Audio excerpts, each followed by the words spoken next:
कुंज बिहारी श्री हरिदास। आज हम पौष मास की कृष्ण पक्ष की एकादशी, जिसका नाम सफला एकादशी है, उसका श्रवण करेंगे। ठाकुर श्री बांके बिहारी जी के चरणों में कोटि कोटि प्रणाम। अब हम कथा शुरू करते हैं सफला एकादशी की।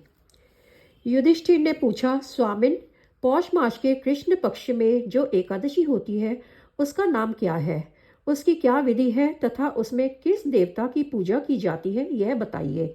भगवान श्री कृष्ण कहते हैं, राजेंद्र, बड़ी बड़ी दक्षिणा वाले यज्ञों से भी जो मुझे उतना संतोष नहीं होता जितना एकादशी व्रत के अनुष्ठान से होता है।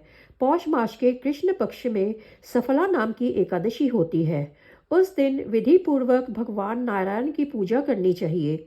जैसे नागों में शेषनाग, पक्षियों में गरुड़ तथा देवताओं में श्री विष्णु श्रेष्ठ है, उसी प्रकार संपूर्ण व्रतों में एकादशी तिथि श्रेष्ठ है। राजन, सफला एकादशी को नाम मंत्रों का उच्चारण करके नारियल के फल, सुपारी, बिजौरा तथा जमीरा, नींबू, अनार, सुंदर आंवला, लौंग, बेर तथा विशिष्ट आम के फलों और धूप दीप से श्री हरि का पूजन करें। सफला एकादशी को विशेष रूप से दीप दान करने का विधान है। रात को वैष्णव पुरुषों के साथ जागरण करना चाहिए। जागरण करने वाले को जिस फल की प्राप्ति होती है वह हजारों वर्ष तपस्या करने से भी नहीं मिलता। नृपश्रेष्ठ, अब सफला एकादशी की शुभकारिणी कथा सुनो। चंपावती नाम से विख्यात एक पुरी है जो कभी राजा माहिष्मत की राजधानी थी। राजर्षि माहिष्मत के 5 पुत्र थे। उनमें जो ज्येष्ठ था वह सदा पाप कर्म में ही लगा रहता था, परस्त्रीगामी और वेश्यासक्त था। उसने पिता के धन को पाप कर्म में ही खर्च किया। वह सदा दुराचार परायण तथा वैष्णवों और देवताओं की निंदा किया करता था। अपने पुत्र को ऐसा पापाचारी देखकर राजा माहिष्मत ने राजकुमारों में उसका नाम लुम्भक रख दिया। फिर पिता और भाइयों ने मिलकर उसे राज्य से बाहर निकाल दिया। लुम्भक गहन वन में चला गया। वहीं रहकर उसने प्राय समूचे नगर का धन लूट लिया। एक दिन वह रात में चोरी करने के लिए नगर में आया तो सिपाहियों ने उसे पकड़ लिया, किंतु जब उसने अपने को राजा माहिष्मत का पुत्र बतलाया तो सिपाहियों ने उसे छोड़ दिया। फिर वह वन में लौट आया, फल खाकर जीवन निर्वाह करने लगा। उस दुष्ट का विश्राम स्थान पीपल वृक्ष बहुत वर्षों पुराना था। उस वन में वह वृक्ष एक महान देवता माना जाता था। पाप बुद्धि लुम्भक वही निवास करता था। एक दिन किसी संचित पुण्य के प्रभाव से उसके द्वारा एकादशी के व्रत का पालन हो गया। पौष मास में कृष्ण पक्ष की दशमी के दिन पापिष्ट लुम्भक ने वृक्षों के फल खाए और वस्त्रहीन होने के कारण रात भर जाड़े का कष्ट भोगा। उस समय ना तो उसे नींद आई और ना आराम ही मिला। वह निष्प्राण सा सो रहा था।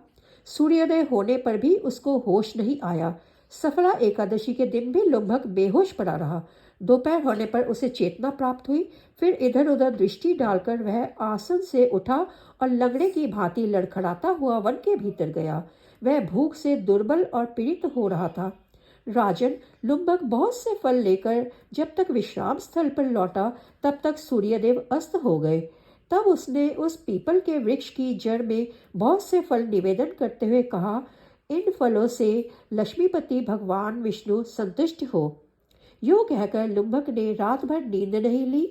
इस प्रकार अनायास ही उसने इस व्रत का पालन कर लिया।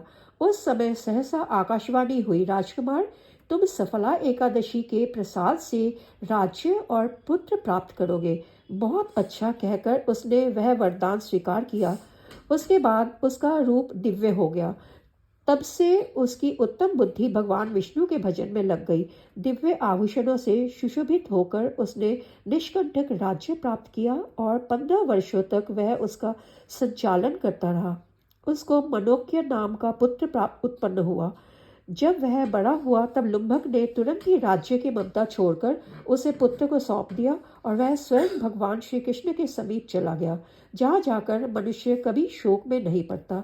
राजन, इस प्रकार जो सफला एकादशी का उत्तम व्रत करता है वह इस लोक में सुख भोग कर मरने के पश्चात मोक्ष को प्राप्त होता है।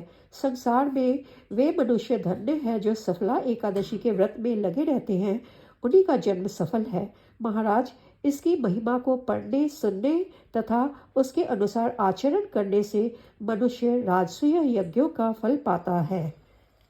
बोलो श्री बांके बिहारी लाल की जय।